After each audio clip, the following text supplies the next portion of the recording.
தெய்வத்தின் குரல் 3ஆம் பாகம் ஆச்சார விஷயங்கள் ஆதர்ஷ நிலையும் நடைமுறை சாத்தியமும் பகுதி 3.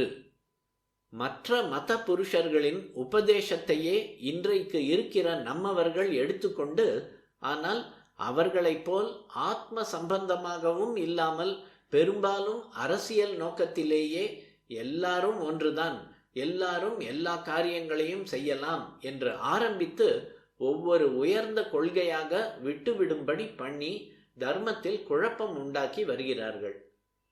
நல்லார் ஒருவர் உளரேல் அவர் பொருட்டு எல்லாருக்கும் பெய்யும் மழை என்பதிலே இப்படி அதிகார பேதம் பண்ணி எவனோ ஒருத்தனுக்கு பரம உத்தம தர்மத்தை விதியாக வைக்கிற தாத்பரியம் அடங்கி இருக்கிறது. அத்தனை பேரும் நல்லவனாகத்தான் இருக்க வேண்டும் என்றால் முடியாது. ஒரு நல்லவன் இருந்தாலே அவனை உத்தேசித்து அத்தனை பேருக்கும் மழை பெய்து விடுகிறது என்று பழமொழி சொன்னார்கள். சமூகத்தில் ஒரு பிரிவு உத்தம தர்மத்தை அனுஷ்டித்தாலே போதும், அதன் பலன் அத்தனை பிரிவுகளையும் சேர்ந்துவிடும். சிலருடைய அனுஷ்டானத்தாலேயே சகலருக்கும் தர்ம மழை, அன்பு மழை, ஆண்டவனுடைய அருள் மழை கிடைத்துவிடும்படியாக வர்ணாசிரம விபாகம் ஏற்படுத்தப்பட்டிருக்கிறது. அவனவன் எந்த கர்மத்தில் இருக்கிறானோ அதற்கேற்ப அவனவன் தர்மம் ஆச்சரணைகள் இருக்கும்.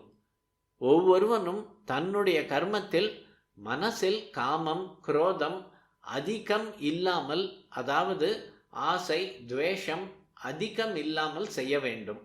இப்படி செய்தால் முதலில் வெளிப்பார்வைக்கு ஹிம்சை முதலானவை ஸ்வதர்மமாக இருக்கிறவனுக்கு கூட போக போக அஹிம்சை முதலான தர்மங்களில், உயர்ந்த பண்புகளில், உயர்ந்த கொள்கைகளில் தானாக பிடிப்பு உண்டாகி அவற்றை அனுசரிக்க தொடங்கி விடுவான். பிரத்யக்ஷமாக நம் தேசத்தில் இப்படி நடந்து வந்திருப்பதை பார்க்கிறோம். கீதாதி சாஸ்திரங்களில் மனுஷனாய் பிறந்தவர்கள் தத்தமது கர்மாவில் கண்ணும் கருத்துமாய் இருந்தே உயர்ந்த சித்தியை அடைகிறார்கள். தன்னியல்பாக பக்குவமாகி இதைவிட உயர்ந்த தர்மத்துக்கு போக வேண்டுமே ஒழிய பிறரது தர்மம் எத்தனை உசத்தியானதாய் தோன்றினாலும் அப்பக்குவ நிலையில் அதற்கு போவதால் ஸ்ரேயஸ் வந்து விடாது. ஸ்வதர்மத்தில்தான் ஸ்ரேயஸ். ஸ்வதர்மத்தை பண்ணியே செத்து போனாலும் கூட அதுதான் ஸ்ரேயஸ் என்றெல்லாம் தான் சொல்லி இருக்கிறது. ஸ்வே ஸ்வே கர்மண்யபிரதஹ சம்சித்திம் லபதே நரஹ. கீதை 18.45. ஸ்ரேயான் ஸ்வதர்மோ விகுணஹ பரதர்மாத் ஸ்வனுஷ்டிதாத். கீதை 18.47. ஸ்வதர்மே நிதனம் ஸ்ரேயஹ. கீதை 3.35. இப்படியாக அதிகார பேதப்படி 4 வர்ணத்தையும் 4 ஆசிரமத்தையும் ஒட்டி ஏற்பட்டிருக்கும் வித்தியாசமான தர்மங்களைத்தான் பின்பற்ற வேண்டுமே தவிர எல்லாருக்கும் ஒன்றுதான் தர்மம் என்று பண்ணப்படாது என்பதிலேயே நம் சாஸ்திரங்கள் உறுதியாய் இருக்கின்றன.